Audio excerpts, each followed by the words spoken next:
¿Cómo afecta la psicología nuestra forma de comunicarnos? ¿Qué papel juegan las emociones y la atención en nuestras habilidades comunicativas? Estás escuchando Comunicación Activa, el podcast sobre la comunicación y su impacto en nuestra vida diaria. Para hablar sobre la psicología de la comunicación y la importancia de la voz de una manera que quizás no conocías, he invitado a Emma Rodero. Emma es doctora en comunicación, doctora en psicología, máster en patologías de la voz y máster en cognición y comunicación. Es profesora del Departamento de Comunicación en la Universidad Pompeu Fabra en Barcelona, España, y ha sido profesora visitante en numerosas universidades en España y en América Latina. Es la directora del Media Psychology Lab en la UPF, en la Universidad Pompeu Fabra. Es miembro de la American Psychological Association, la APA, y todos los que hemos pasado por la universidad y nos han obligado a usar referencias APA, ya sabemos de qué se trata. También es miembro de la Society of Psychophysiological Research y de la Sociedad Española de Psicofisiología y Neurociencia Cognitiva. Fue directora del máster en locución en radio y televisión en la Universidad Pontificia de Salamanca y en la UPF. Obtuvo una beca europea Marie Curie, un Research Fellowship Program, para realizar investigaciones en Estados Unidos. Fue académica visitante en el Institute for Communication Research en la Universidad de Indiana e investigadora visitante en el Laboratorio de Procesamiento del Habla y Percepción Auditiva de UCLA. Actualmente pertenece al grupo de investigación Comunicación, Publicidad y Sociedad. Su investigación se centra en el impacto de diferentes estrategias de comunicación, especialmente en el ámbito del audio y el discurso, sobre el procesamiento cognitivo y emocional de los mensajes, en particular la atención y la memoria. Los estudios de Emma Rodero se han publicado en prestigiosas revistas internacionales como el Communication Research, Media Psychology o Human Communication Research. Es autora de más de 10 libros y alrededor de 70 artículos científicos, y sus intereses en la docencia incluyen la oratoria, el entrenamiento de la voz, la publicidad y ficción sonora. Emma, bienvenida a Comunicación Activa. Bueno, pues muchísimas gracias por invitarme. Estoy encantada de estar hoy con vosotros compartiendo pues, todos estos conocimientos, sobre todo alrededor de la voz. Emma, y el gusto es nuestro. Creo que tenemos bastante para hablar. Mil gracias a ti por tu generosidad con tu tiempo y ahora con tu conocimiento para que hablemos acerca de comunicación desde una perspectiva muy interesante, desde la perspectiva del uso de la voz, del impacto que tiene en quien lo oye, cómo utilizar eficientemente este instrumento con el que todos nacemos.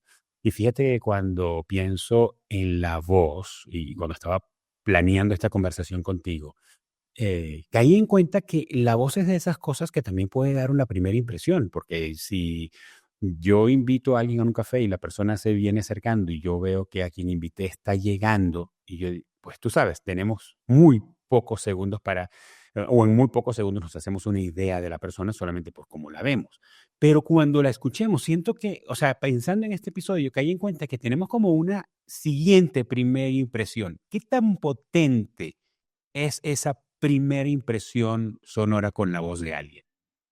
Bueno, pues es sustancial, es muy importante. Parece que, evidentemente, somos seres visuales y cuando ves a alguien, ya antes de abrir la boca, tú ya has generado esa primera impresión. Pero sabemos por los estudios que hemos realizado y por algunos otros que hay realizados también en Europa, que cuando tú abres la boca, cuando tú escuchas esa primera palabra, ahí es donde vas a crear una impresión muy potente, que tiene que ver ya no con el aspecto físico, sino fundamentalmente tú vas a inferir de ahí la personalidad de quién tienes delante. Y eso es muy importante, más importante que una simple impresión visual, ¿no? Que tiene más que ver con el atractivo, etcétera, con que todo esté más o menos bien, ¿no? Con que te cuadre físicamente. Sí. Pero cuando una persona abre la boca, la diferencia está en que de ahí yo voy a inferir la credibilidad de esa persona. Así que fíjate si es importante. Primero Sí. la credibilidad por la manera que tiene de hablar, pero también hay un estudio realizado en Glasgow con una sola palabra, es decir, solamente los sujetos escucharon la palabra hello, son 390 milisegundos, demostrando precisamente esta primera impresión y cómo las personas en milisegundos son capaces de determinar la personalidad que tiene quien está hablando. Con solo decir hello. Con solo decir hello. Si queremos decir hola, serían 400 milisegundos. Okay. Y bueno, yo esto en las clases lo demuestro. Es muy fácil de entender y es muy lógico. Y cuando tú lo explicas y lo haces, todo el mundo dice, ah, claro, es verdad, es así, ¿no?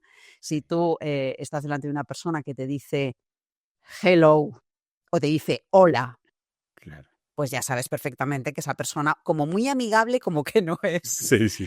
Pero en cambio, si tú tienes a alguien delante que te dice hola, bueno, pues tu impresión ahora mismo, ahora la gente me está viendo, pero vamos a eliminar la imagen, ¿no? Claro. Y en este cambio que hemos hecho, de repente tú en la primera has proyectado a alguien enfadado, alguien como muy, bueno, pues como muy exaltado desde ese punto de vista, muy enfadado, y en la segunda tú has detectado a alguien más bien simpático, pero sobre todo muy como un poco infantil, ¿no? Ujú, ujú. Solamente en 400 milisegundos. Y a partir de ello determino, o sea, cómo es esa persona, independientemente de que me pueda confundir. Me puedo confundir. Ujú.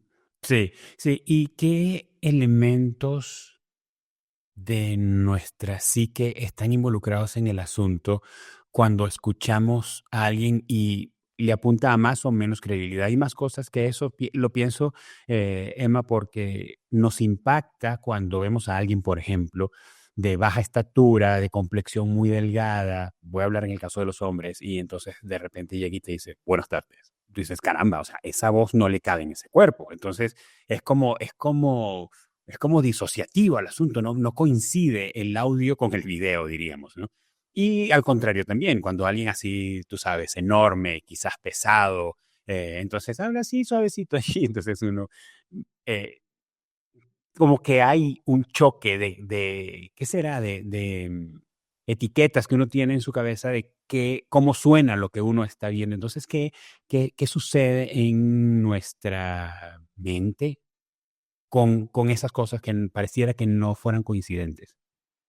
Bueno, lo primero que busca siempre el cerebro es esa coherencia, con lo cual Coherencia. aquella persona que tiene un determinado físico, bueno, vamos a suponer un atractivo físico, acompañado de un atractivo vocal, y algún estudio hemos hecho de esto, cuando estos dos aspectos coinciden, pues evidentemente, claro, aquello sube en atractivo. Lo que hace la voz, porque evidentemente la parte visual la vas a ver antes, la vas a detectar antes y vas a tener una impresión antes, es ajustar, ¿no? Es decir, vale, esto cuadra o no Ujú, cuadra, ¿no? ujú, Y a partir de ahí puede elevar, si no cuadra, incluso puede elevar el atractivo físico. ujú, Bueno, hay ese dicho que todo el mundo conoce, ¿no? De que los hombres se mueven más por la parte visual, pero las mujeres más por el oído, ¿no? Al final, ujú. uno escucha la manera de hablar de esa persona y ahí es donde la parte física empieza a diluirse de alguna Ujú. manera, ¿no? Con lo cual, evidentemente. Lo que pasa es que nosotros imaginamos en nuestra cabeza, cuando escuchamos una voz,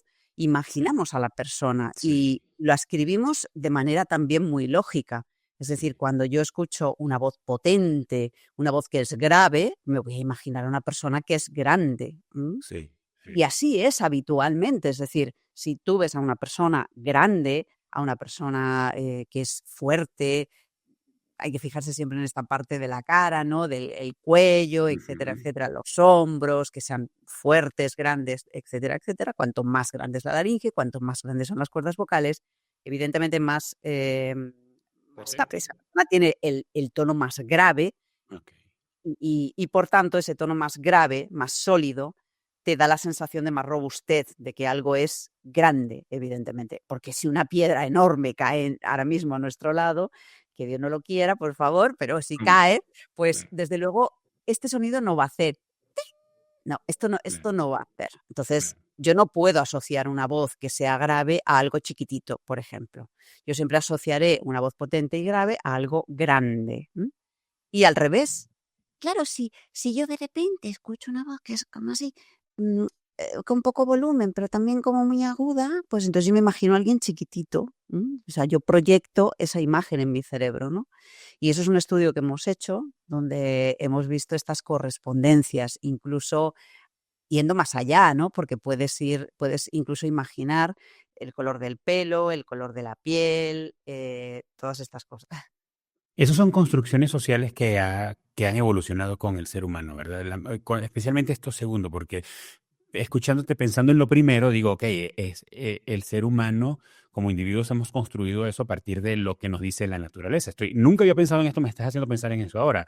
¿Cómo suena el rugido de un león? Bueno, entonces es una especie fuerte, pesada, grave, grande. ¿Cómo suena un hipopótamo? ¿Cómo suena un elefante? ¿Cómo suena un pajarillo? Entonces, ok, me estás haciendo pensar intencionalmente en el sonido junto con el tamaño de lo que emite el sonido, como el caso de la roca. Pero cuando pensamos en cómo puede verse una persona a partir de cómo suena, si no lo he visto, tiene que ver ya hay involucramiento allí de la media, de lo que hemos estado consumiendo en los últimos 100 años a través de tanto contenido mediático que pues de alguna manera va imponiendo eh, pues formatos, personas, imágenes, figuras, Bueno, estereotipos. hay parte y parte. Desde luego que hay una influencia, pero evidentemente esa influencia y eso, lo que ha hecho el cine, lo que ha hecho los medios, en realidad es buscar esas referencias. Es decir, es absurdo que tú no me vas a poner nunca lo que has dicho antes, ¿no? Por una cuestión lógica, tú no me vas a poner nunca un león de dibujo animado, no sé que sea chiquito, pequeñito y mono, no, me lo vas a poner con una voz hiper aguda, ¿no? Y hablando muy suave y muy... No, o sea, el rey de la selva no puede hacer eso, con lo cual inmediatamente tanto el cine como los medios escriben esas correspondencias que, como digo, son muy lógicas porque son físicas. Es decir, si un elefante hablara no podría hablar, pues eso, es decir, es grande, ¿no? Y en ese sentido la resonancia interior que tiene, bueno, el propio tamaño, etcétera, etcétera, va a hacer que suene de una determinada manera, con lo cual esto es así. Pero luego es verdad que el cine, etcétera, etcétera, refuerza todas esas imágenes, ¿no? Desde luego, sobre todo, por ejemplo, también estamos hablando mucho del tono, que es fácil de escribir, pero también los timbres. Es decir, aquella persona que de repente te... O la bruja. ¿Cómo habla una bruja? Una bruja jamás te hablará con una voz dulce, bonita y preciosa, como estoy haciendo yo. No las de ficción, no las de No, ficción. no, es decir, esto como que no sabemos nunca, ¿no? Cómo tendría la voz una bruja en Claro. realidad, pero al final lo que se busca es decir, a ver, ¿cómo suena? ¿Qué impresión crea una voz áspera, una voz patológica, etcétera, etcétera? Pues desde luego no crea una buena impresión y eso también lo sabemos por diversos estudios, con lo cual, pues si yo te pongo una voz que la rasgo, pues evidentemente el personaje, o sea, el villano, el malo de la película no va a hablar así. Y en cambio el galán o la protagonista, pues tampoco van a hablar así, van a hablar con voces, con timbres muy claros, muy Ujú. bonitos, muy atractivos, etcétera, etcétera. Con lo cual, de alguna manera, eso se refuerza.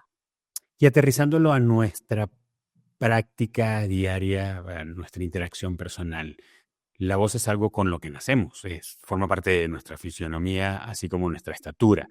Eh, ¿Podemos hacer algo para mejorar esa primera impresión o esa impresión sonora? Podemos hacer muchísimo. Yo siempre digo, ¿qué podrían hacer los imitadores de voz si no, o los ventrílocos, ¿no? Si no se pudiera modificar la voz. Son el ejemplo más claro de que la voz puede cambiar, puede mejorar, se pueden imitar voces, etcétera, etcétera. En la parte de la voz nosotros tenemos unas partes móviles y unas partes fijas. Y las partes móviles se pueden mover y por tanto yo puedo cambiar mi voz. Claro que la puedo cambiar, simplemente moviendo de manera diferente, configurando, digamos, de alguna forma el instrumento de una manera diferente, yo puedo tener diferentes sonidos. Desde el punto de vista de quien nos está escuchando, que es un profesional, que es un locutor, que quiere mejorar su voz en ese sentido, por supuesto que sí, hay una parte previa de educación vocal que tiene que ver con la técnica, ¿no? Y en esa técnica lo que aprendemos fundamentalmente es a encontrar esa voz y a conseguir sacar, digamos, el máximo partido a esa voz. ¿Cómo? Pues con técnicas de respiración, con técnicas de fonación y con técnicas de articulación y resonancia. Son tres partes en este caso, ¿no? Es la manera en que optimizamos nuestro instrumento para conseguir el sonido más, por así decirlo, armónico, más agradable, si uno quiere. Se puede conseguir, por supuestísimo, con trabajo, pero se puede conseguir. ¿Y qué puede llevar a una persona a querer cambiar o modificar, por no decir mejorar, cómo suena una persona. Yo recuerdo innumerables veces que he tenido que escuchar a una persona por un largo periodo y termino diciendo, híjole, qué bien su participación, qué bien su contenido, qué bien su apoyo visual, qué bien todo, pero su timbre de voz me cuesta escucharlo por largo tiempo. ¿Podría esa persona, si coincidiera un feedback de un montón de gente y le dijera, oye, todo bien, pero tu timbre de voz agota en el tiempo, podría ser algo para modificar eso o por qué una persona querría modificar cómo suena? Bueno, la primera cuestión es por qué una persona querría modificar su voz u optimizarla, ¿no? Para que suene mejor. Básicamente porque tiene una influencia decisiva en la persona que tiene delante, no solamente en una impresión, sino también en cualquier decisión que después esa persona tiene que tomar. Y me estoy refiriendo al ámbito profesional. Es decir, cuando yo utilizo mi voz correctamente y suena bien, etcétera, etcétera, lo que infiero de ella es credibilidad. Lo he dicho antes, fundamentalmente la credibilidad. Si yo me fío de ti, al final yo depositaré mi confianza en ti de manera más clara. Eso se llama persuasión y eso se consigue con la voz, solamente con la voz. Es decir, en el momento que la persona empieza a hablar, a partir de ahí, claro, se establece esa confianza, se establece esa conexión emocional también necesaria para que haya un éxito en la conversación y eso implica que al final yo voy a lograr mis objetivos tanto profesionales como académicos, como los que sean, en cualquier ámbito, incluso personales y sociales, evidentemente, de una manera bastante más rápida y más clara. Por eso es importante trabajar la voz y por eso cada vez es más importante, y a mí me llega mucha gente del ámbito profesional diciéndome necesito cambiar mi voz, pues porque no me hacen caso, porque cuando yo hablo en el trabajo resulta que parece que no me atienden. Hay personas a las que tienen dificultades de atención o que te dicen, no, es que realmente las personas no me escuchan, es que no me escuchan. Pero también, en segundo lugar, es que nunca puedo de alguna manera convencerles de que mi idea, de que mi proyecto, de que lo que yo estoy diciendo es no solamente la mejor opción, sino es una opción, digamos, viable y positiva para la empresa o para el ámbito en el que me esté moviendo, ¿no? Por eso yo diría siempre sí, hay que trabajarla precisamente para que generes confianza en quien te escucha. Emma, ¿y sobre qué trabajas con respecto a la voz? Porque está la voz, está la dicción, está el acento. Por ejemplo, si yo quiero comunicarme efectivamente y ser persuasivo en el inglés, probablemente una barrera va a ser para alguien que habla inglés de manera nativa, va a haber una barrera al escuchar mi acento o mi mala pronunciación del inglés, quizá. Entonces, o probablemente aquí en el caso de América Latina a un mexicano le puede costar el acento de un peruano o a un dominicano el acento de un chileno. Y la dicción, pronunciar bien las palabras, no comerse las heces, todo eso adicional a el timbre de voz. ¿Con qué cosas trabajas cuando alguien te dice, Emma, necesito ayuda para que mi comunicación oral sea más efectiva? Bueno, yo sobre todo me centro en el instrumento. Por un lado, yo siempre explico que es una explicación, digamos, artificial, entre comillas, que me sirve para explicar la voz, pero que después no tiene un correlato real, ¿no? No tiene una correspondencia real. Una cosa es el instrumento, la voz como instrumento, y otra cosa es cómo yo toco ese instrumento. Son dos cosas Interesante, diferentes. sí, interesante. Entonces, la primera parte que hay que trabajar, que la he mencionado antes, es sin duda la parte del instrumento. Tengo que afinar el instrumento, lo tengo que Claro. conocer, tengo que encontrar dónde está mi sonido, y a partir de ahí, pues sobre todo también tener una buena técnica respiratoria. Yo muchas veces insisto mucho en la parte de la respiración. La respiración lo es todo, evidentemente lo es en tu equilibrio emocional, lo es en todo, pero para la voz la respiración es que es su base. Cuando yo digo esto es que la respiración y la voz, ¿qué tienen que ver? Es como que la gente no ve esas relaciones como, ¿qué me estás contando, no? Es fundamental, es decir, es el sostén de la voz y por eso la parte respiratoria, evidentemente también la parte fonatoria, la parte del manejo de los tonos y la tercera parte que tú has mencionado, que es la articulación, la resonancia de la voz también, pero bueno, te has referido a la articulación, dicción, Ujú, etcétera, etcétera. ujú. son claves y son fundamentales. Una cosa es la resonancia y la articulación, es decir, que yo articule correctamente todos los sonidos que estoy Pronunciar la R, terminar con pronunciando, T. exactamente todo, es decir, eso es clave, ¿no? Y otra también es la resonancia, es decir, que esa voz tenga peso, sea sólida, etcétera, se escuche bien, ¿no? Resuene de alguna manera, de manera óptima. Toda esa parte es una primera parte de instrumento. Ujú. Después nos iríamos a la segunda parte, que es cómo tocamos esa canción, ¿vale? Porque sí, tú puedes tener un magnífico instrumento, la guitarra de último modelo que vale Claro, 3.000 euros, pero resulta que después no tienes ni idea de cómo tocar una canción, no claro. tienes ese alma, ¿no? Entonces ese alma y esa canción y esa melodía es lo que se compone después, ¿no? Que es la segunda parte se llama prosodia con ese nombre raro, pero que básicamente para entendernos es la entonación sobre todo, la entonación que yo uso cuando hablo. Claro, te imagínate que yo ahora te hablo así.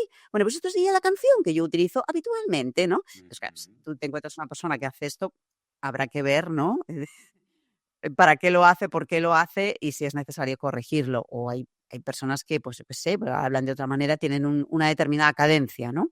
Bueno, pues esa parte es la melodía y ahí es donde tenemos que trabajar también, sobre todo con los locutores, y hay muchos locutores que nos escuchan, porque se produce el típico cántico, ¿no? Sí. Y es muy complicado de manejar la melodía, pues porque es algo que nos enseña y la verdad es que es súper difícil. Es, digamos, más difícil esa segunda parte, tocar la canción, que afinar el instrumento, básicamente. Pero bueno, al final el conjunto es todo. Otra cosa diferente es lo que Es más difícil usar, tocar la canción que usar el instrumento, dices, ¿verdad? Sí, efectivamente, sí, sí, sí, sí, sí, sí, es definitivo. decir, ¿a quién le yo me pregunto ahora sí a la audiencia, ¿a quién le han enseñado en el colegio, en el instituto, en la universidad, a entonar? ¿Qué es la entonación? ¿Cómo se produce? ¿Qué elementos tiene? Y sobre todo a practicarla. Pues yo creo que la mayoría de las respuestas las tenemos bastante claras. Claro. Claro, ¿y qué pasa? Pues que la entonación, en concreto la entonación, por los estudios que hemos hecho en el laboratorio, en el Media Psychology Lab, eh, es la clave de todo. Porque al Mm. final la entonación es el elemento que nos va a permitir conectar emocionalmente con el oyente y sobre todo, mantener su atención. Si la entonación no es correcta, si la entonación es repetitiva, si la entonación es plana, lo vamos a perder.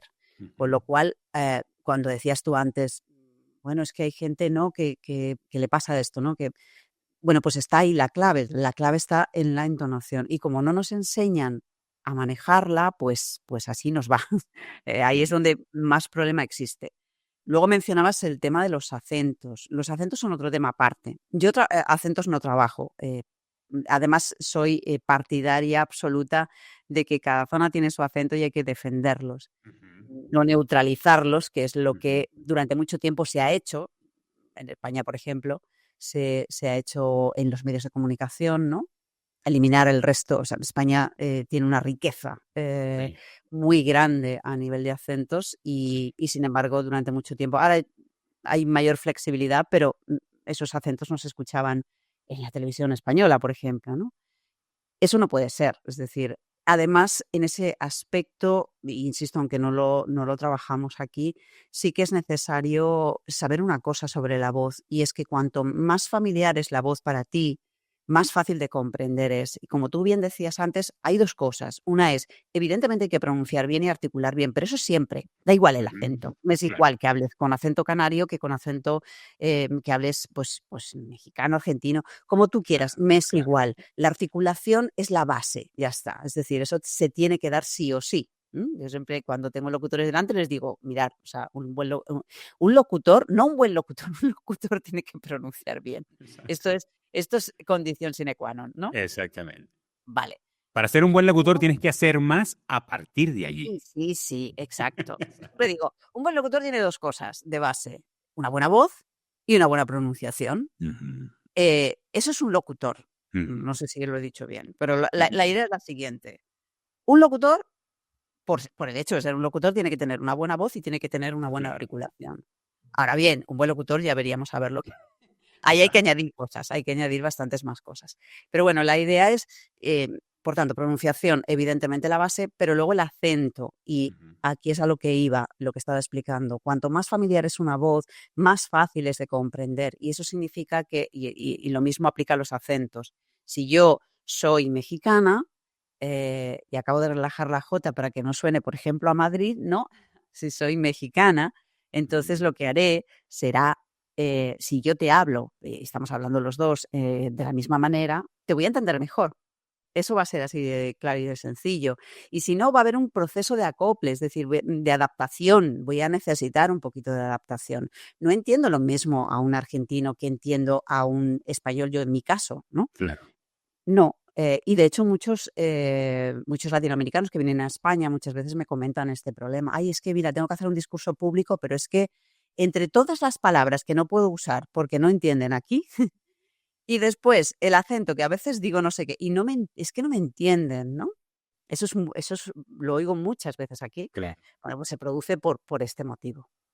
Ahora, sabes que lo que ha estado ocurriendo en, en el tema de media y creo que tienes bastante para ayudarnos a entenderlo un poco mejor porque das clases sobre eso y es una de tus áreas de especialidad. Sabes que la media ha ido como, en la medida que el mundo se ha ido globalizando, ha ido como metiendo todo, ¿verdad?, dentro de un formato. Entonces, la voz para publicidad suena de una manera, la voz para la narración de documentales suena de otra manera, la voz para un audiolibro suena de otra manera. En mi caso me ha tocado hacer piezas para todo eso. Yo hice radio muchos años, luego empecé un proceso de formación para narración de documentales y recuerdo que el profesor me decía que el trabajo conmigo podía ser un poco más intenso porque yo necesitaba desaprender lo que traía de la manera como entonaba en la radio para cómo entonaba para documentales. Y recuerdo un ejemplo muy claro, él me decía que en la voz publicitaria uno alarga los tonos, entonces uno dice la bebida. Entonces, en el documental no, en el documental uno va más al punto, las palabras duran menos, las vocales se extienden menos. Entonces, y cuando vamos a un audiolibro, que los he hecho más recientemente y me ha tocado formarme para eso más recientemente, me ha tocado trabajar mucho lo de la entonación y la prosodia, Emma, porque no puedo leer párrafo tras párrafo con una misma cadencia, con un mismo tono, por lo que sucede en el oído de quien está escuchando. Pero todo se ha como empaquetado, como hecho en formatos. Mi pregunta va hacia cómo podemos como oradores, como comunicadores, entender qué es lo que mejor funciona para el área donde yo me desempeño profesionalmente. Y estoy como refiriéndome a quienes son directores, gerentes o a quienes están en posición donde les toca comunicar con sus equipos, donde les toca dar una conferencia, quizá presentar resultados o dirigirse a su equipo de trabajo, pero de una manera que sea agradable, como decías tú, que sea cálida, que suene yo estoy aquí, pero que suene a su voz, que suene a su tono, que no tenga que negociar quién es la persona en su esencia. Bueno, aquí hay 2 partes. Una son los estilos de locución que Ujú. hay en los, medios de comunicación, y otra diferente es cómo yo, trabajo la voz en el ámbito profesional, independientemente de que sea locutor. Es decir, o no siendo locutor, ¿no? Sino siendo un directivo de una empresa, cómo me tengo que dirigir a mis empleados, o, siendo, yo qué sé, administrativo, contable, lo que uno Ujú. tenga que hacer en lo que tenga que utilizar su voz pública. Voy a empezar por los estilos de locución, porque es algo que hemos trabajado mucho aquí en el Media Psychology Lab y hemos hecho muchos estudios sobre ello. Y voy a decir así un poco la frase clave, que es: estoy radicalmente en contra de los estilos de locución, porque no Ujú. funcionan. Es decir, no se puede aplicar un estilo de locución a un género determinado. Por ejemplo, tú has hablado de la publicidad, de las noticias o de los audiolibros. ¿Alguien me puede explicar, qué estilo de locución puede tener? Único, ¿eh? Único que yo aplico siempre, a los Ujú. audiolibros. Pero, ¿cuántos audiolibros hay en el mundo? Pero, ¿qué variedad de temas hay? Pero, ¿cuántos, emociones hay en un audiolibro? Pero, ¿cuántas interpretaciones hay que hacer en un audiolibro? Porque hay personajes que hablan, por ejemplo, a lo mejor, ¿no? Puede ser un libro divulgativo, puede ser un libro de historias, puede ser un cuento infantil. ¿cómo es posible? O sea, ¿en qué mente cabe que se pueda aplicar un mismo estilo de locución a todo eso que es tremendamente variado? ¿M? Lo mismo me pasa con la publicidad.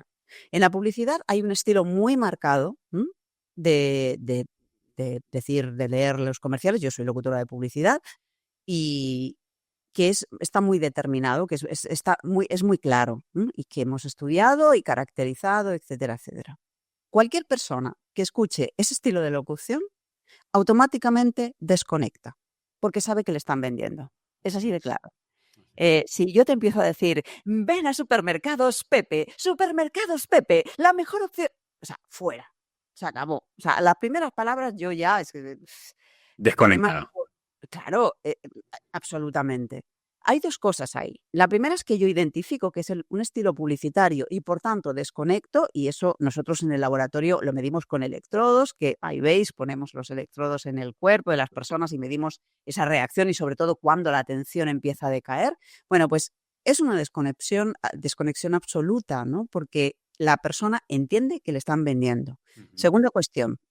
Hay otra segunda cuestión por la que pierde la atención, más importante todavía, que es la repetición. Es decir, hay un soniquete que decimos en España, una cantinela, ¿vale? Tironina, tironina, tironina, tironina, que es repetitivo, que es antinatural y que por tanto, al ser repetitivo, puesto que la entonación nunca lo es, me va a hacer absolutamente perder la atención, punto uno, y perder la comprensión, porque rompo todas las normas del lenguaje.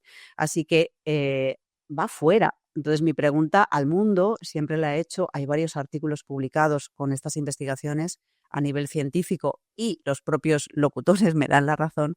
Es dónde vamos con los propios locutores, lo digo porque los locutores muchas veces no quieren hacer eso, pero se les exige, les dice, mira, tienes que meter este texto que es enorme, que tiene muchísimos datos, que tiene una densidad informativa brutal y lo tienes que meter en 20 segundos y es inhumano hacer eso porque tienes que ir a una velocidad tan rápida que es imposible de procesar después para la persona, pero además para ti es un hándicap, ¿no? Y pierdes la entonación y pierdes todo y tienes que hacer el soniquete porque no le puedes dar sentido, porque no tienes tiempo. Es así de fácil, ¿no? Entonces, Pero locutores no tienen la técnicamente, culpa. pero técnicamente también estás perdiendo entonces a tu audiencia. Si no funciona, no Por funciona. supuesto, no Estás funciona. maltratando a quien te oye al final de la historia. Por supuesto, pero hay una serie de personas que gestionan todo esto que deciden que eso tiene que ser así, porque como se ha hecho siempre así, el estilo es ese, pues hay que hacerlo así. Cuando todo el mundo sabemos que una buena locución es una locución natural. ¿Qué significa natural? La que se ascribe a las propias reglas que nosotros utilizamos cuando hablamos. Cuanto más alejada de eso, cuanto más cantinela, cuanto más apliques patrones repetitivos, más te alejas de la naturalidad. Y entonces yo me pregunto, y esto lo digo porque hay muchísimos locutores ahora muy preocupados por el tema de la inteligencia artificial. ¿Para qué quiero un locutor humano si eso, ese patrón repetitivo me lo puede hacer cualquier inteligencia artificial? Por ejemplo, en la publicidad, en 20 segundos, en 30 segundos, tú no vas a percibir, no te vas a dar cuenta porque es un producto tan corto que es fácil que cualquier inteligencia artificial te lo haga sin llegar a repetir un patrón. Así que es perfectamente válido. Pero en un audiolibro, por ejemplo, hemos hecho una investigación también con voces artificiales y audiolibros, ¿no?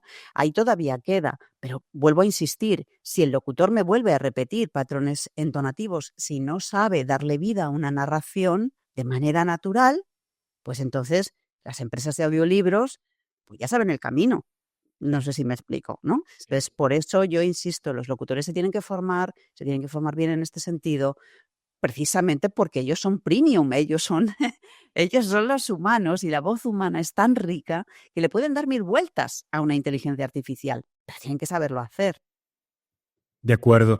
¿Me recuerdas esto que han estado incorporando la generación Z, los centennials, en la medida en que se han estado incorporando a los ambientes laborales, profesionales, en los entornos de trabajo, donde traen una presión hacia lo genuino? Cuando construimos contenido donde puede estar involucrado audiencia que es generación Z, mm, tenemos que revisar constantemente que la ejecución de ese contenido, bien sea la narración, bien sea una actuación o un performance en vivo, esté conectado con lo genuino, porque lo que suena impostado, lo que suena ensayado, lo que parece impoluto, se desconecta de ellos. Es como si traen un preset de eso tiene que fallar de alguna manera y yo quiero que se vea vulnerable, quiero sentirlo vulnerable para que se parezca a mí.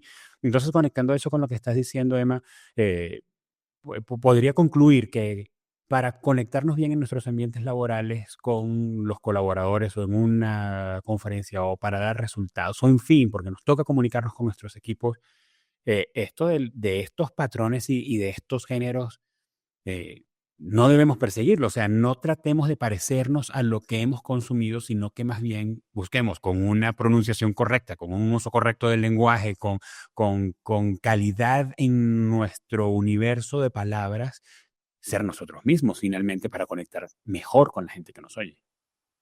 Bueno, sí, aquí hay varios aspectos y varias ideas. Ujú, ujú. Lo primero es, yo cuando has hablado de improvisar o de, bueno, cosas que como que no parezca que está bien, ¿no? Del todo, Ujú, que ujú. parezca que haya errores, que sea imperfecto.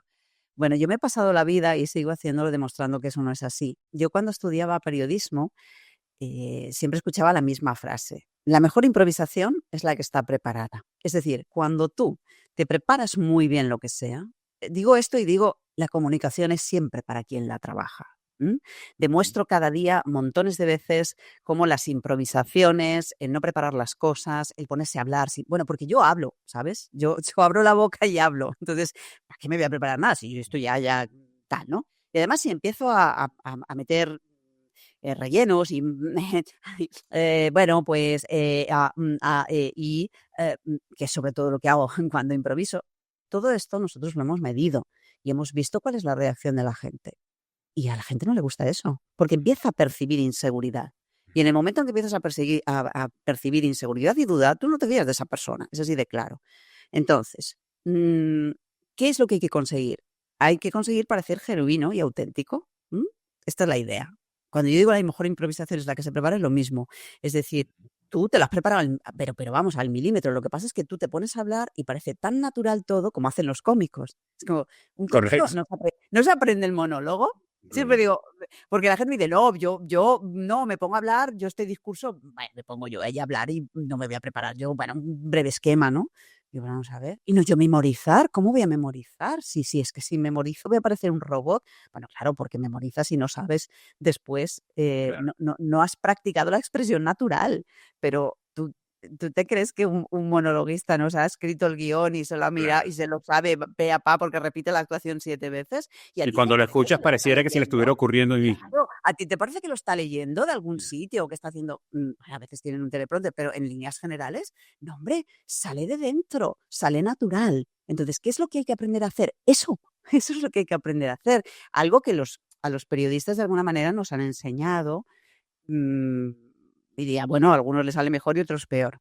Lo que a nadie le gusta es la impostación, tú lo has dicho. A ver, Sí. impostar la voz no es nada negativo. Impostar la voz, la única cosa que significa, lo que pasa es que lo utilizamos de manera peyorativa, pero la cosa es optimizar la voz, es utilizarla, digamos, con sus parámetros adecuados. Pero bueno, lo que se conoce como impostar, ¿sabes? Yo ahora te voy a hablar así, porque soy una locutora que me gusto, me encanta cómo hablo. Y entonces lo que estoy haciendo en este momento es dejar de ser natural. Mm, Ahora mismo soy una locutora que me quiero, que me adoro, y lo que estoy haciendo es colocarme a mí por delante del mensaje. Y eso es lo que nunca se debe hacer. El mensaje es siempre lo más importante y tú eres un vehículo de transmisión. Pero si te colocas por delante y sobresales por encima del mensaje, ahí es donde tenemos un problema. El mensaje tiene que salir de manera, tiene que ser natural, o sea, la locución tiene que ser natural, la voz tiene que salir natural. Y eso se aprende a hacer con mucho trabajo, pero se aprende a hacer. Y esta es la idea, esto es lo que tenemos que conseguir. De acuerdo, Emma. Qué potente eso que has dicho de que no pongamos, bueno, en general ninguno de nosotros, no nos pongamos delante del mensaje. Finalmente el mensaje es lo más importante y nosotros somos el vehículo para entregarlo. Qué tan buen vehículo somos para entregar el mensaje, que es lo más importante. Emma, digamos que alguien nos está escuchando ahora que dice, ok, eso que está diciendo Emma hace sentido para mí, yo necesito mejorar en mis habilidades de oratoria, como para resumirlo todo dentro de esa palabra, ¿no? Específicamente en lo relacionado al uso de la voz, ¿qué debería comenzar a hacer? Hay alguien que nos está escuchando y dice, quiero poner en práctica cosas a partir de hoy. ¿Qué debería hacer? Bueno, voy a empezar por algo que probablemente ninguno está pensando en este momento, pero que me encuentro cada día y que creo que es muy importante. ¿Qué es eso? Es decir, cuando una persona tiene que hablar en público en general, tiene que enfrentarse a un público, el principal problema que detectamos, hemos hecho varias encuestas y además una encuesta también en España con estudiantes universitarios, el primer problema que tiene todo el mundo es el miedo escénico. El miedo escénico tiene una consecuencia muy importante sobre la voz, no lo olvidemos, y por eso Definitivamente. lo traigo a colación. Tiene muchos efectos sobre muchas variables, pero una de ellas clave es la voz. El miedo escénico, la angustia, la ansiedad, afecta a la voz de manera muy importante y además se manifiesta. Se puede manifestar de muchas maneras. Se puede manifestar con una disfonía, se puede manifestar porque te tiembla la voz. ¿Cuántas veces hemos escuchado? Es que me tiembla la voz. Claro, yo ahí rápidamente escucho tus nervios, los estoy directamente percibiendo, me los estás mostrando. Y además, ese hecho de tú escuchar tu voz temblorosa hace que te pongas todavía más nerviosa. Con lo cual, Definitivamente. porque Claro. es que no tira, ¿no? Que no tira, que no tira, ¿no? Además, Una espiral descendente. exacto, cuando tienes ansiedad, también el volumen de tu voz se reduce, se agudiza un poquito, es decir, todo está constreñido, todo está muy tenso y eso le afecta a la voz no tiene la resonancia que tiene que tener, insisto, tiembla, una cuestión de respiración, vuelvo a repetir, atentos a eso. Entonces tiene una larga tiene una larga consecuencia. Y otra consecuencia muy importante que en todos los estudios que hemos hecho sale siempre es la velocidad de habla. ¿Qué hace la persona que tiene miedo o que está con un alto grado de ansiedad? Corre, es decir, habla muy rápido para acabar cuanto antes, porque está tan nerviosa que acaba cuanto antes. Y entonces, claro, el problema, además de esa velocidad de habla tal, es que pones nerviosa a la gente, además de estarlo tú, vas a poner nerviosa a la gente y además te vas a equivocar en algo tan importante como la articulación, porque vas tan rápido que al final la pronunciación se resiente, todo se resiente, te vas a poner tú a ti mismo más nervioso y sobre todo vas a poner al público más nervioso, además de afectar a la pronunciación. Toda esa cascada de problemas genera el miedo escénico. Por eso, para mí es importante, si una persona tiene que hablar en público con bastante frecuencia, trabajar el miedo escénico. Son dos partes, hay que trabajar el miedo escénico y luego hay que trabajar las habilidades de comunicación. Pero el miedo escénico es importante porque lo tiene todo el mundo y porque te puede impedir realmente realizar una presentación. Pero Emma, Después vamos a... trabajando, perdóname, ese primer punto de trabajando el miedo escénico, resolvemos un paquete pesado de un montón de cosas de una vez. Muy grande. La verdad es que sí, porque como digo, no solamente afecta a la voz, sino que o sea, va a afectar a nivel cognitivo, a nivel fisiológico y a nivel comportamental. Tiene triple efecto. Y, por ejemplo, en la encuesta que hemos hecho con estudiantes universitarios aquí en España, pues hay todo tipo de manifestaciones, sobre todo fisiológicas, es decir, hay impedimentos fisiológicos importantes. Hay problemas cognitivos, es decir, te puedes quedar en blanco porque a mayor nivel de cortisol vas a pensar con menor claridad, etcétera, etcétera, y eso puede provocar que al final te quedes en blanco por sobrecarga cognitiva, básicamente. Y a nivel comportamental, pues toda una serie de problemas desde, bueno, pues que estás agarrotado, de que la voz te tiembla, de que estás tensionado, bueno, muchísimas cosas. A nivel fisiológico no las menciono porque son muchísimas, ¿no? Entonces, claro, lo primero que hay que trabajar realmente es el miedo escénico, porque te puede impedir, insisto, realizar la presentación. Te puedes quedar en Sí. blanco directamente. Y luego mencionabas la parte de la voz. Bueno, en cuanto a la voz, aparte de reducir la velocidad para que no, no tener el efecto metralleta, yo ahí sí que trabajaría, insisto, hay que trabajar muy bien la respiración porque eso puede generar una respiración inconsistente, puede hacer que tu voz tiemble, por tanto, esa respiración además nos va a ayudar a calmar la ansiedad, pero también por efecto, ¿no? Afecta a la voz y la va a mejorar en ese sentido, con lo cual, si una persona tiene una buena consistencia respiratoria, va a poder manejar de alguna manera, sobre todo algo que es muy importante, que es el volumen de la voz. Y ese volumen de la voz es el que va a darle la fuerza necesaria, la potencia necesaria para que la voz no tiemble y sobre todo para que suene con suficiente potencia para que nos perciban como creíbles, ¿vale? Que nos Ujú, perciban ujú. con autoridad suficiente en lo que estamos diciendo. Eso en cuanto al volumen. Se Después parece a tendremos. los ejercicios que hacen los cantantes que llevan todo el aire y lo ponen en su panza, en el estómago, y no lo acumulan en el pecho, sino que lo ponen por debajo del diafragma. ¿Es ejercicio similar? Bueno, el aire no, ¿eh? No lo pongas en la panza, Ok. que el aire no sale de los pulmones. Pero sí, la idea es la respiración diafragmática. Es una respiración profunda, hay que aprender a respirar de manera diafragmática. Yo diría, si eres un profesional de la voz, siempre tienes que respirar de manera diafragmática. ¿Por qué? Porque eso va a mejorar, insisto, la calidad de tu voz, pero sobre todo, en segundo lugar, va a prevenir patologías vocales. Si tú tienes hablábamos antes de los audiolibros, por ejemplo, un locutor de audiolibros tiene que tener una magnífica técnica vocal porque tiene que estar muchas horas Así es. con una alta exigencia vocal y eso hace que, bueno, es que si no te quieres quedar disfónico, así como así, o afónico, completamente sin voz en 2 días, pues tienes que tener una buena técnica vocal. Y la primera, la base es la respiración. Un 80% de las patologías de voz se producen por una incorrecta respiración. Es decir, que imaginemos hasta qué punto la respiración es Así importante. es. Es una respiración diafragmática, profunda, que se produce, pues eso, es decir, hinchando bien los pulmones, moviendo el diafragma y después el diafragma va a empujar esos pulmones y va a salir el aire, ¿no? Con Ok, potencia, con fuerza y con consistencia. ok. Vamos a Esa es hacerle, la vamos a idea. hacerle caso a Emma, no a Germán, que Germán dijo que el aire va para las zonas. Lo dice mucha gente, por eso lo aclaro, porque no, voy a coger Llenar más mi aire estómago y respiro lleno los pulmones, luego también la panza, ¿no? Y entonces, claro, tengo el doble de aire. Así como, no, hombre, el aire de los pulmones no va a salir. Lo que pasa es que cuando tú los hinchas bien, es decir, coges suficiente aire, voy a enseñarlo aquí, coges suficiente aire, el diafragma está aquí en esta posición, lo que hará, ¿vale? Será bajar. Y claro, si la respiración es costal y te quedas aquí, te quedas como muy aquí sin nada, o sea, como muy cortita, pues entonces aquí tendremos un problema, porque el diafragma no acaba de hacer su movimiento, ¿sí? Pero si lo subimos, ¡pum! Entonces ya tendremos una respiración plena. Esta es la idea. Interesante. Emma, una porción muy gruesa de nuestra comunicación diaria está sucediendo por medios digitales y aquí quiero ponernos un poco prospectivos para ir ya eh, aterrizando este episodio y tener un poco de tu visión hacia adelante.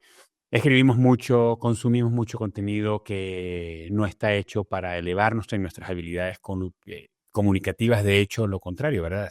Cada vez consumimos todo más empaquetado, con menos propensión a pensar y a analizar lo que estamos viendo. Estás rodeada de un medio y de colegas y de ambientes donde se discute mucho la comunicación desde su concepción y lo estratégico hacia su ejecución, hasta su ejecución. ¿Cómo ves en la comunicación hoy en día, la comunicación que estamos consumiendo y aprovechando que estamos cerrando año, cómo ves hacia adelante con respecto a la comunicación? ¿Qué cosas crees que deberíamos estar alerta nosotros y mantenernos vigilantes y ser mejores para mantener la comunicación o perseguir mantener la comunicación en un nivel alto? Bueno, yo aquí creo que la inteligencia artificial está ahí.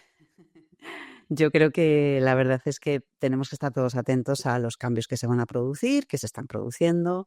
La verdad es que queda todavía un camino por recorrer en el sentido de que la tecnología todavía no es perfecta, pero llegará el mundo en el que todos los dispositivos, etcétera, nos van a hablar con voces artificiales. La inversión en el mundo es muy grande en dinero y en tiempo y en personas trabajando para ese fin Sí. y tendrá beneficios importantes, ¿no? Pero yo creo que eso será, digamos, el mayor cambio comunicativo que tendremos, que nos van a hablar voces artificiales, básicamente. Sí, de acuerdo. Recientemente me tocó hacer una pieza, un contenido, y no conseguía ninguna aplicación de inteligencia artificial de generadora de voz donde tuviera cadencia, donde tuviera, tú sabes, esas inflexiones y le diera riqueza a la pieza. Y fíjate que terminé consiguiendo una donde yo grabé y ya la plataforma lo que permitía era cambiar la voz para que no sonara a mí, no sonara que era yo el que lo estaba haciendo, sino que pues con diferentes tonos y colores de voz, finalmente terminó surgiendo otro producto, pero yo le di la base, yo le di cómo quería que sonara con respecto a la entonación y las subidas y bajadas. Entonces, cuán más cerca estamos entonces de finalmente tener pues contenido o tener productos de mejor calidad, elementos de mejor calidad. Cuestión de tiempo. Eh, Sí, exactamente. Además es que hoy en día se puede clonar la manera de hablar. Es decir, el Uy, sí. salto que se ha producido ahora es no solo la voz es natural, tú no distingues si es una voz humana de una voz artificial. De hecho, estamos haciendo un experimento con la Universidad de Marsella en Francia con voces artificiales, un poco midiendo cuál es la respuesta del cerebro ante esos tipos de voces, sobre todo con cambios, ¿no? La diferencia que hay ahora es, vale, tú la voz la vas a escuchar exactamente igual, es decir, no sabes diferenciar una de otra, pero el asunto ahora es que puede clonar la manera en la que hablas, con lo cual, si te puede clonar la Claro, voz, pero también puede clonar la manera en la que hablas, claro, claro. lo tienen todo. Así es. Emma, ¿cuál libro deberíamos comprar para continuar aprendiendo sobre lo que hemos hablado hoy? ¿Cuál libro tuyo? ¿Cuál libro de todos los textos y títulos que tienes? Bueno, mío, vamos a tener que esperar un poquito. Estoy en fase de renovación del principal libro sobre voz que yo tengo, que es el de locución radiofónica. Es un poquito ya antiguo, entonces estoy reescribiendo. Probablemente el año que viene ya tendremos un libro dedicado Una a la nueva voz. edición. Sí, exacto, pero ya no solamente centrada en la radio, sino fundamentalmente más centrada en la locución. Antes era más bien locución para medios de comunicación y ahora pues el libro que estoy escribiendo es ya voz aplicada a cualquier ámbito y ese pues nada, habrá que esperarlo un poquito para el próximo año. Ese es el deseo del próximo año. Excelente. Propósito de próximo año. Entonces, ahí lo esperamos. ¿Y qué estás leyendo, viendo, escuchando que nos quieras recomendar de cualquier tema? Bueno, yo voy a recomendar un libro que hace muchísimo tiempo que leí, pero que cada vez que doy alguna clase siempre digo lo mismo. Y me recuerda mucho a ese libro y por tanto me gustaría volverlo a mencionar de alguna forma, ¿no? El libro se llama Encuentra tu voz. ¿Y por qué, no? Me gusta recomendar este libro. Se Encuentra tu voz de Mark Shailer. Encuentra tu voz, claves para hablar en público. Me gusta este libro y la idea de encuentra tu voz, porque cuando yo explico, trabajo la voz cambia mucho y la gente te dice, no, pero es que como que ya no soy yo, ¿no? Cuando empiezan a escuchar diferentes registros, es que yo no me identifico con ese sonido. Y siempre digo, sí, es que es tu voz también. Lo que pasa es que tenías algunos registros escondidos allí. Tu instrumento es perfectamente capaz de tener una gran variedad, ¿no? Y es muy versátil. Y ahora los estás descubriendo, pero es tu voz también. La voz no la conocemos en absoluto, nuestra propia voz. Y por eso me gusta el título, Encuentra tu voz. Esa es la idea. Tienes que encontrar tu voz, tu sonido, tus diferentes registros. Tienes que descubrirla. Esa es la idea principal. Buenísimo. Pues en la descripción de este episodio, para todos los que nos están escuchando y viendo, en la descripción de este episodio, en cualquiera de las plataformas de podcast y en YouTube, van a conseguir el enlace. Vamos a buscar el libro donde está disponible y allí vamos a colocar el enlace para que puedas tener este libro, Encuentra tu voz, de Schiller. Querida Emma, ha sido un privilegio compartir contigo. Gracias por compartir con nosotros lo que sabes, tu experiencia engrandeces la comunicación y te agradecemos muchísimo por eso. Pues muchísimas gracias a vosotros por la invitación y espero que haya servido para conocer un poquito más de cerca la voz. Así es. Pues Emma, feliz día. Gracias. Amigos, entren a la descripción de este episodio para que consigan los links que los van a conectar con Emma Rodero. Y quiero decirles, conocí a Emma por redes sociales, la seguí un buen tiempo, he consumido su contenido y pues va a ser muy útil para ti, además de haberla escuchado en este podcast, conocerla, escucharla y verla en lo que ella comparte por redes sociales. Y además, probablemente, si le haces alguna pregunta de algo que te haya quedado pendiente de este episodio, pues probablemente Emma te responda y te ayude a ganar perspectiva y ganar conocimiento con respecto al uso de la voz. Si solo escuchaste este episodio, te recuerdo que estamos en YouTube y allí puedes verla. Mira que Emma nos mostró una figura donde están los pulmones y cuando nos hablaba acerca de cómo respirar, lo usó como gráfico y allí podrías verlo. Si nos estás viendo en YouTube, en cualquiera de las plataformas de podcast puedes escucharnos y te acompañamos donde quiera que tú disfrutes consumir contenido en audio, bien sea en el auto, en tu casa, cuando estás en el gimnasio, etcétera. Haciendo lo que quieras, allí podemos acompañarte y tú puedes seguir creciendo en herramientas que te ayuden a ser un mejor comunicador. Este podcast es una producción original de Kipus y es posible gracias al compromiso y el profesionalismo de Deya Huitrón en la producción, Wendy Saucedo en el concepto gráfico, Eva Daniela Abreu en la coordinación de redes sociales y Alex Bernal en la edición y en la postproducción del audio y del video. Nos escuchamos y nos vemos en un próximo episodio.